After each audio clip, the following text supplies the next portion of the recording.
Last time we saw the axioms for groups. Now today I'm going to tell you about how to construct new groups from old. So one of the simplest ways of constructing a new group from an old group is by taking a subgroup.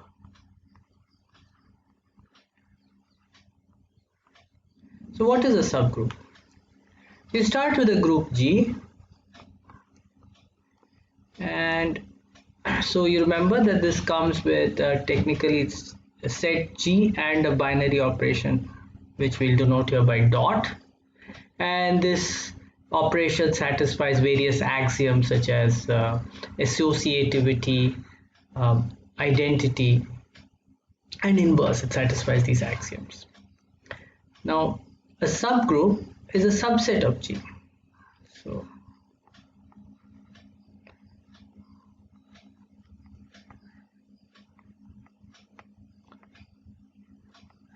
the subgroup is a subset H of G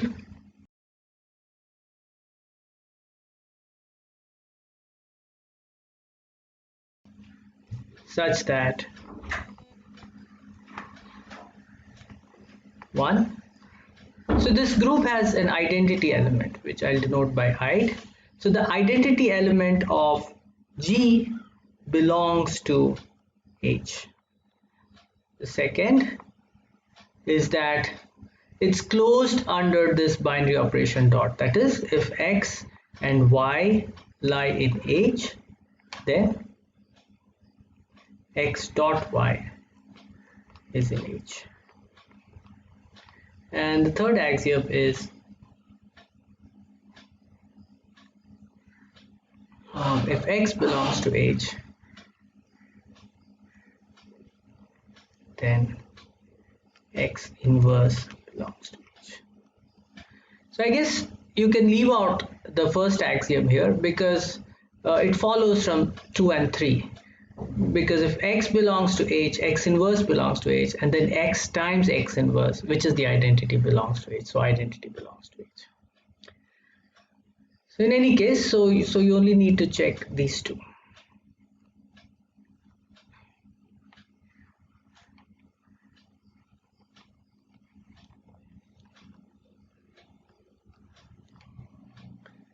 Okay, now let's look at some examples of subgroups.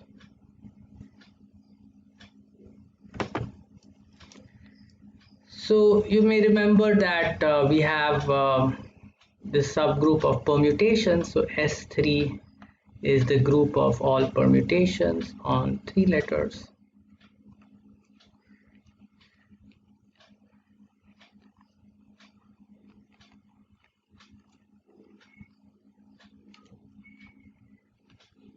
It's all the ways of taking the numbers 1, 2, 3 and rearranging them. Bijections from the set 1, 2, 3 to the set to itself. So this group has 6 elements. I'm going to show you some subgroups of this group. So let's try to, so this has some very nice elements. Let's call S the element given by S1 is 2, S2 is 1, and S3 is 3. So in our diagram notation, we have here 1, 2, 3, 1, 2, 3, and this element is denoted by this picture. 1 goes to 2, 2 goes to 1, and 3 goes to 3. Now notice that S dot S, which we'll write as S squared, is the identity. Because if you take 1 to 2 in S, then S squared will take 2 back to 1, right? You can work this out easily. So what we have is identity. So if we have a subgroup, okay, so now I claim that this set of 2 elements 1, comma S, this is a subset of S3, is a subgroup. Remember, we only need to check 2 things, that if we have 2 elements X, Y, So let's call this H. So if two elements are in H, then their product is in H, and if an element is in H, then its inverse is in H. So we have the only two elements in H are 1 and S, and clearly 1 into S, that's S, that's in H, S into 1, that's S, that's also in H, 1 into 1 is 1, that's also in H, and S into S is 1, so that's also in H. So this 1, I should have said identity here, I guess. Yeah. So this is a sub, oh yeah, then I also have to check if it's an inverse. Well, identity inverse is identity, so that's in H. S inverse is what? So S inverse is the element which if I multiply by S I get identity. But right here you see that S dot S is identity, so S inverse is equal to S. So this H is a subgroup.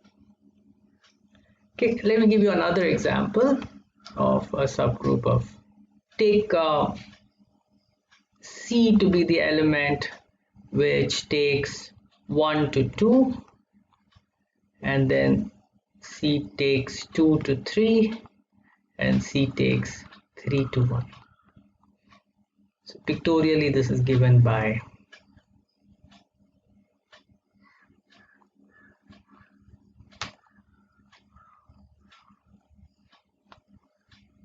one goes to 2, 2 goes to 3, 3 goes to 1. So this is C, and what is C squared? So C squared is, okay, let's just work this out. So 1 goes to 2 and then 2 goes to 3, right? So I'm applying C 2 times. So first time I apply C, 1 goes to 2, and then again I apply C to that result, 2 goes to 3. So under C squared, 1 goes to 3. Then where does 2 go? Well, 2 goes to 3, but 3 in turn goes to 1. So yeah, let me label these things. And 3 goes to, well, 3 goes to 1 and then 1 goes to 2. So 3 goes to 2. And then let's work out C cubed.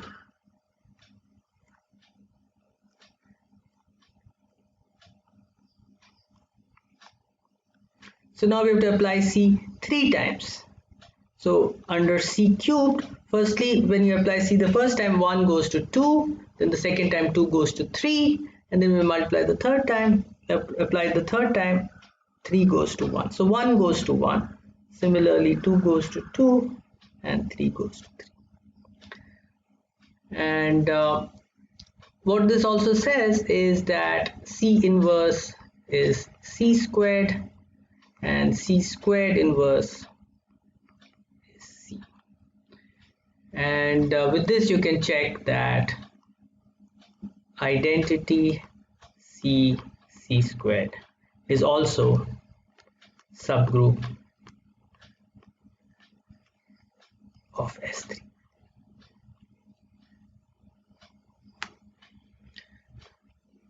Okay. Now I'm going to show you a very nice way to construct a large and rich family of subgroups. But before that, yeah, let me point out that a subgroup is a group in its own right.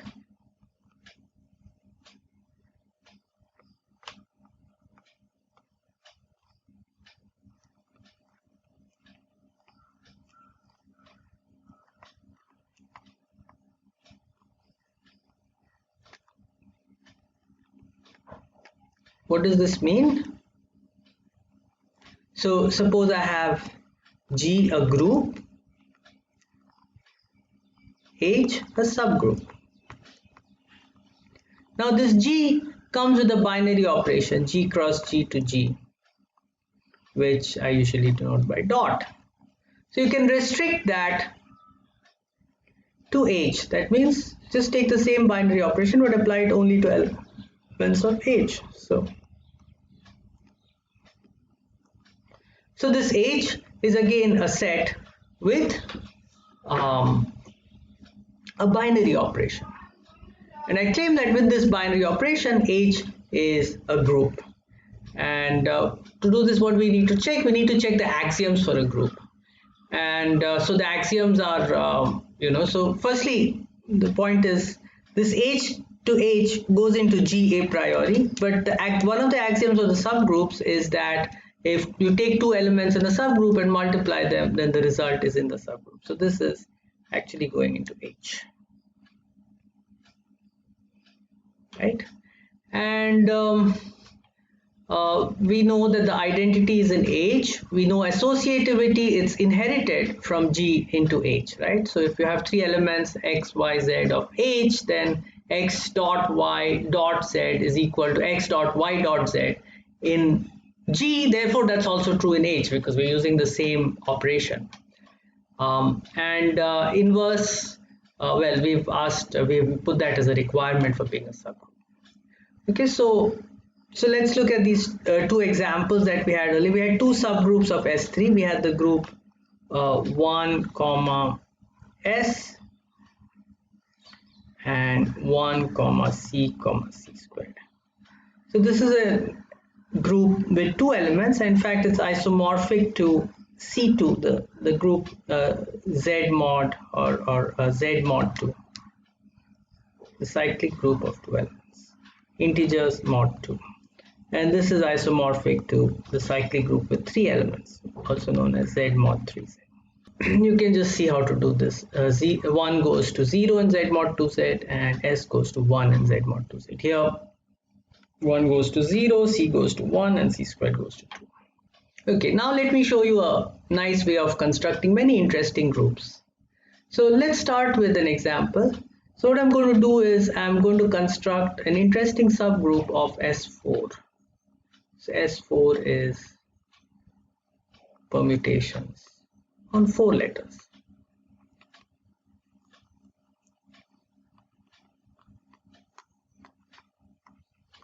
So what I'm going to do is I'm going to draw the square. So 1, 2, 3, 4. These are going to be the vertices of a square. And I'm going to draw the edges like this.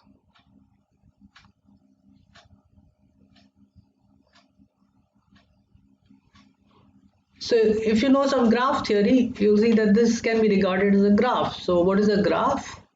A graph is consists of a pair, that is a set of vertices and a set of edges. So in this case, so an edge is a subset of size 2 of V. So in this case, the set of vertices is 1, 2, 3, 4, and the set of edges is, well, there's 1, 2, 2, 3, 3, 4, and 4, 1.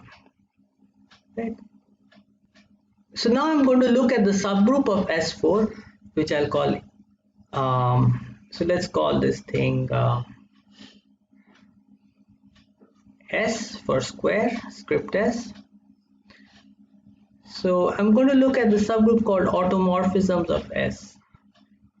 Okay, literally, automorphisms means a self transformation. So we're going to look for a subgroup called which is the self transformations of the squares. So what is the definition of this? So this is going to be the group, well, of those elements in S4 such that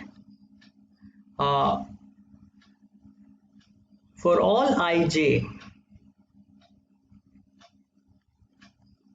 in between 1 and 4, so that's just denoted by box. So this is the set 1, 2, 3, 4, set of 4. If ij is an edge, then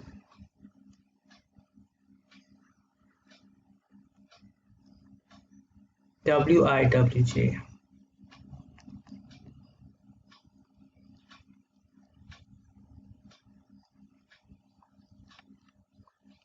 is edge.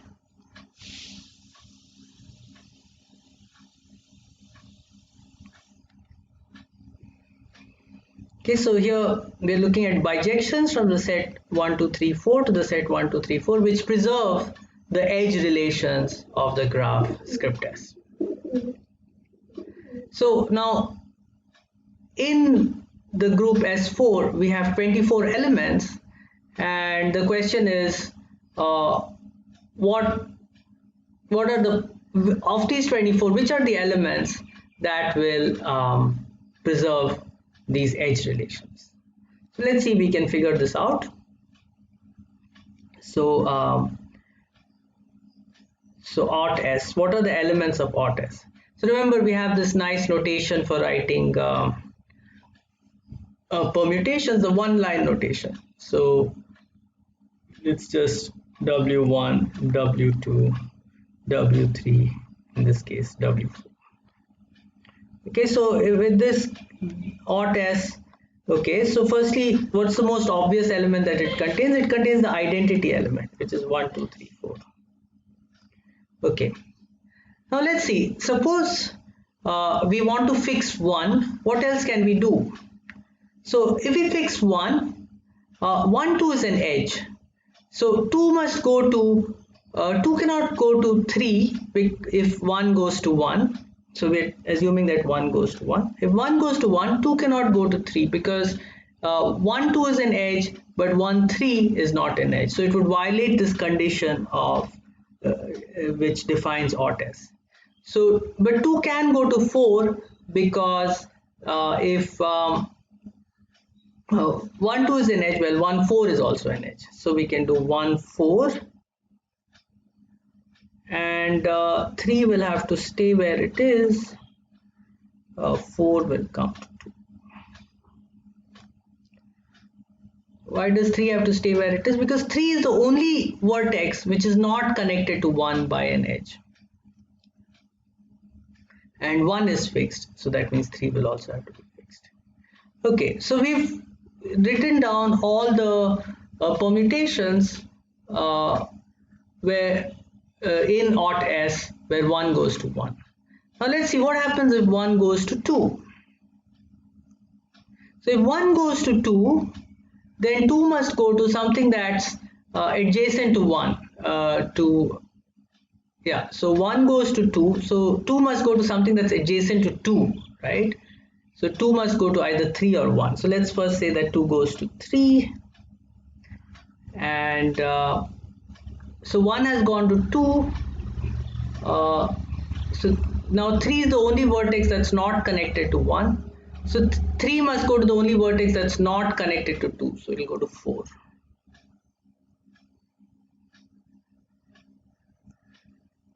And 4 will go to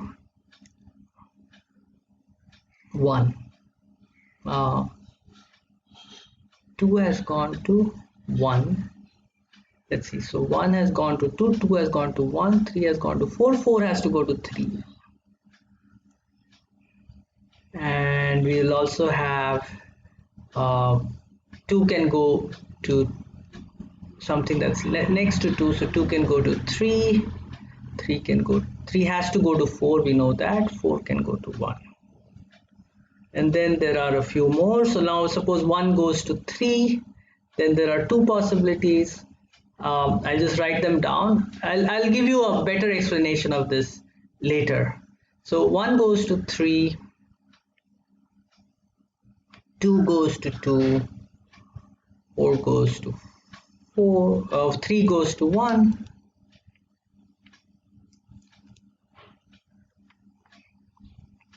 and 4 goes to 2. And then 3,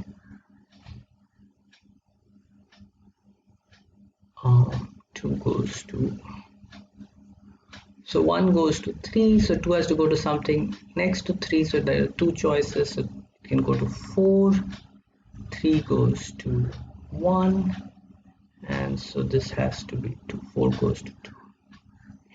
And there are 2 more, 1 goes to 4, then we can have 2 has to go to something that's next to 4, so 2 can go to 1, in which case 3 will go to 2, and 4 will go to 3, and finally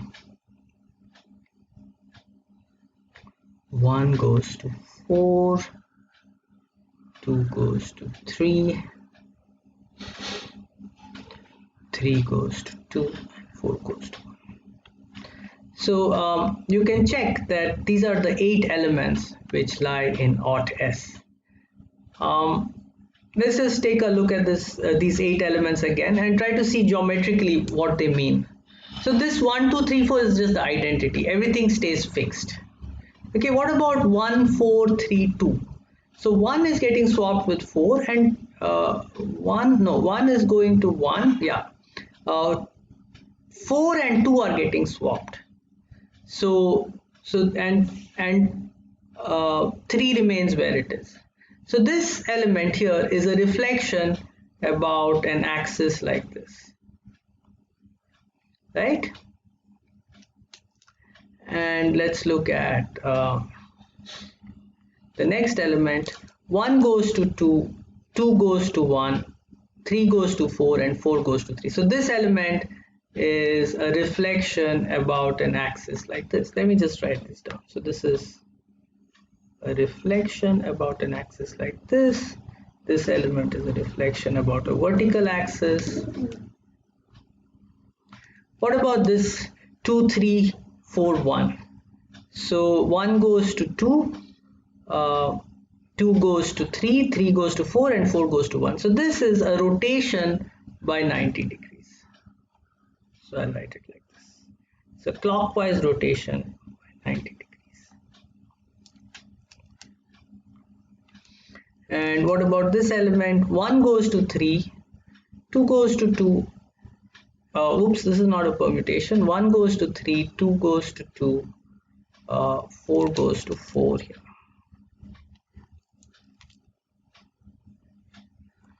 So 1 goes to 3. So this is a rotation about this kind of axis.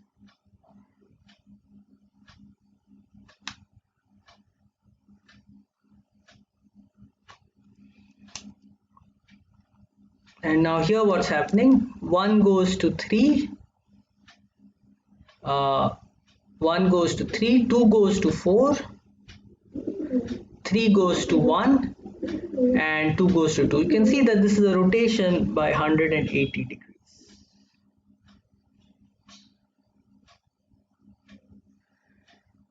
And let's see some more here. 4 goes to 1, 1 goes to 2, 2 goes to 4 goes to, oh no, 1 goes to 4, 2 goes to 1, 3 goes to 2, and 4 goes to 3. So this is a rotation counterclockwise by 90 degrees. And what's this last one? So 1 goes to 4, 2 goes to 3, and then 3 goes to 2, and so it's a reflection like this about an axis like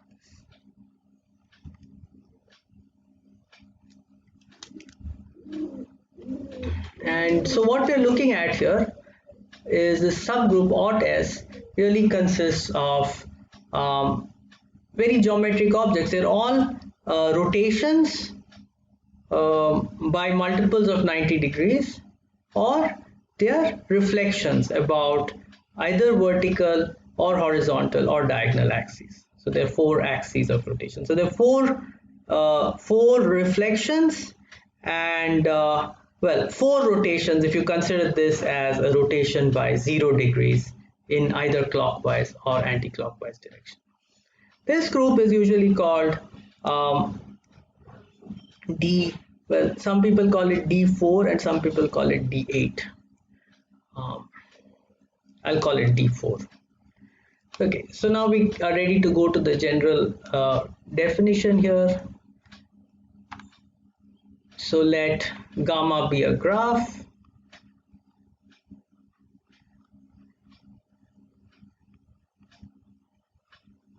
with vertex set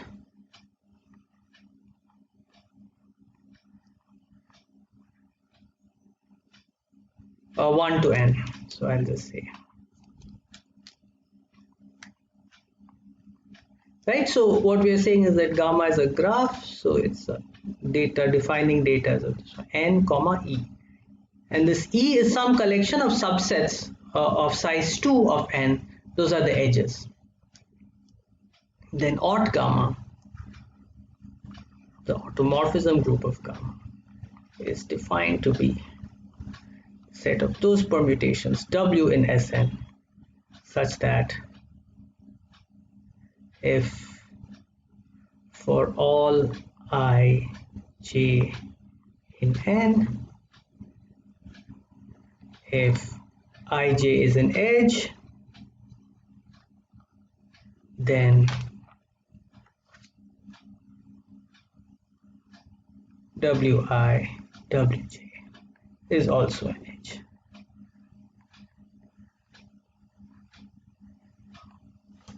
Okay, and this construction allows you to construct a large family of subgroups of permutation groups. Let's just do another simple one. So let's take now a subgroup of S3, which is given by just 1, 2, 3, the triangle graph.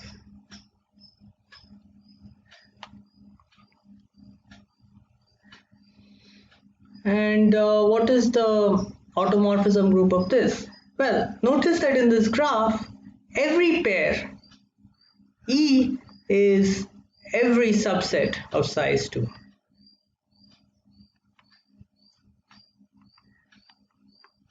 Of 3.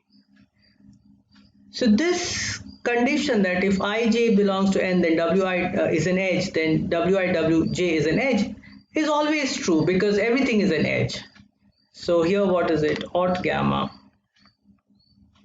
is S3. So more generally, if you take a complete graph,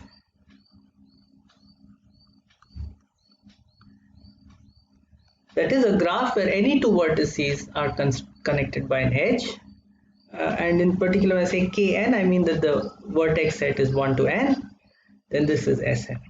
So Sn itself can be thought of as the automorphism group of a graph. If you want, instead of the complete graph, you can also take the discrete graph where there are no edges at all, and you'll still get Sn. And let me end with just one more small example. Let's take gamma to be the graph. Yeah, so 1, 2, 3, 4, 5. And what is aught gamma?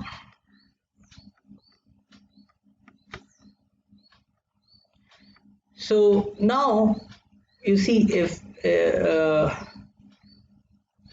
yeah, so suppose W is an aught gamma, then where can one go?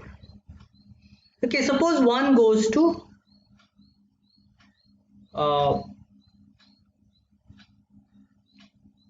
suppose one goes to 2, then 2 has to go to either 1 or 3 because it has to go to something next than 1. But then if 2 goes to 3, then the only thing you can do is send 3 to 4 and 4 to 5, but then there's no place to send 5 because 4 is already taken up. So 1 cannot go to 2. Basically, intuitively what it's saying is that this 1 has only one neighbor, whereas 2 has two neighbors. And so any symmetry which preserves this graph structure cannot take a point with only one neighbor to a point with two neighbors. So 1 can only go to 1 or to 5. If 1 goes to 1, then 2 will go to 2, 3 will go to 3, 4 will go to 4, 5 will go to 5. But if 1 goes to 5, then 5 will go to 4, 2 will go to 4, 3 will go to 3, 4 will go to 2, and 5 will go to 2.